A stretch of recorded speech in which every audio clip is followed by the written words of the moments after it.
जिंदगी भर बाहर की यात्रा करते रहते हैं। कभी दिल्ली चले गए, कभी मुंबई चले गए, कभी कलकत्ता चले गए, कभी किसी और जगह चले गए। हम कभी किसी व्यक्ति से इंटरेक्ट करते हैं, कभी दूसरे व्यक्ति से इंटरेक्ट करते हैं, यानी हम बाहरी दुनिया में ही पूरी जिंदगी भर लीन रहते हैं। एक यात्रा होती है अंदर की यात्रा, और इतिहास, प्रकृति इस चीज की गवाह है। दुनिया में अगर किसी भी नई चीज का निर्माण हुआ है, वो अंदर से बाहर हुआ है। जो भी ज्ञान की प्राप्ति होती है, वो अंदर की यात्रा करने से होती है। उदाहरण के तौर पे, हम पैदा हुए, मां की कोख में पहले 9 महीने रहे, उसके बाद अंदर से बाहर आए। कोई एक पौधा बनता है, वो अंदर से बाहर आता है। बीज जब मिट्टी के अंदर जाता है तो ही बाहर वो पौधा बन के निकलता है। तो किसी भी चीज का निर्माण होगा, वो अंदर से बाहर होगा, और इस अंदर की यात्रा को ही ध्यान कहा जाता है। प्रकृति से जुड़ाव को, प्रकृति से जुड़ जाने की क्रिया को ही योग कहा जाता है। और इस ध्यान की क्रिया में एक महत्वपूर्ण चीज होती है जगह, क्योंकि कुछ जगह, कुछ लोकेशंस ऐसी होती हैं जहां एनर्जी का फ्लो बहुत ज्यादा होता है, इसीलिए वहां अंदर की यात्रा करने में, ध्यान लगाने में थोड़ा सा आसानी होती है। अभी हमारे प्रधानमंत्री जी कन्याकुमारी गए हैं ध्यान लगाने के लिए।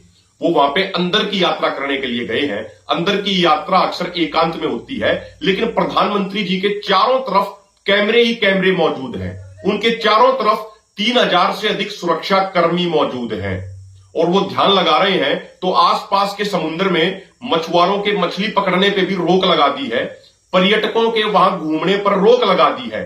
तो ऐसे हालात में प्रधानमंत्री जी कैसे अंदर की यात्रा करेंगे? लाल कारपेट बिछा के सैकड़ों करोड़ों रुपया खर्च करके क्या अंदर की यात्रा होती है? हकीकत यह है कि प्रधानमंत्री जी अंदर की यात्रा करने के लिए नहीं गए वहां पे।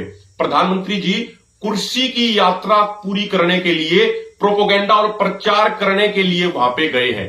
और ये सारी चीजें मैं इसलिए आपको बता रहा हूं क्योंकि मुझे ध्यान में उतरने का, ध्यान की प्रक्रिया, क्रिया को समझने का मौका प्राप्त हुआ है इस परमात्मा, प्रकृति, वाहिगुरु के आशीर्वाद से।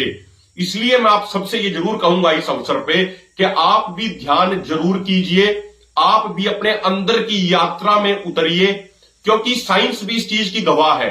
किसी भी नई चीज का जो निर्माण होता है, इस सृष्टि का निर्माण हुआ, वो वैक्यूम के अंदर हुआ है, यानी शून्य के अंदर हुआ है। और वो शून्य कहीं बाहर नहीं मिल सकता, वो शून्य अंदर की यात्रा के दौरान हमारे अंदर विकसित होता है। इसलिए ध्यान जरूर कीजिए, पर ये कैमरों को अपने चारों तरफ रख के ध्यान मत कीजिए। एकांत में बैठ के, अच्छी जगह जहां पे एनर्जी का फ्लो बहुत ज्यादा हो, वहां बैठ के आप ध्यान कीजिए और नई चीजों का निर्माण कीजिए, और प्रकृति सृष्टि में भी अपना योगदान दीजिए।